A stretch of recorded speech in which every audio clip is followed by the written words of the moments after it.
कालही तितकंच आणि आजही तितकंच. आयुष्य तेवढंच सुंदर आहे. फरक फक्त एवढाच, काल तू होतीस आणि आज तुझ्या आठवणी.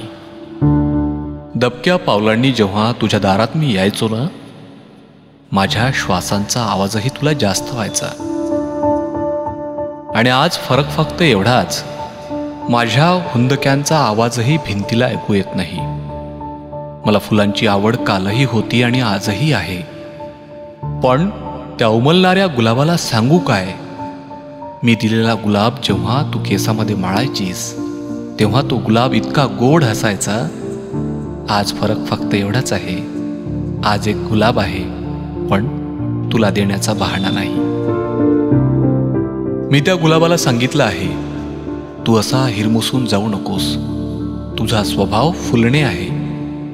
तू आयुष्याचे गीत गा आणि हो, तुझं अप्रतिम सौंदर्य या निळाशार आभाळाखाली या धुंद वाऱ्यासंग असंच डोलत राहू दे. आणि निराशही होऊ नकोस जेव्हा सुकून तुझी एक एक पाकळी गळून या जमिनीवर पडेल. हो, त्याचाही सोहळा करता आला पाहिजे. त्याला मी अगदी बजावून सांगितलं, तू काल फुललेला होतास आणि आज फक्त फरक एवढाच आहे, तू पाचोळा आहेस. कारण तुझा दोष नाही रे त्यात. गुलाबाला जेव्हा ठिणगी मिळते ना, तेव्हा त्याचा वणवा होतो. गुलाबाला जेव्हा ठिणगी मिळते ना, तेव्हा त्याचा वणवा होतो.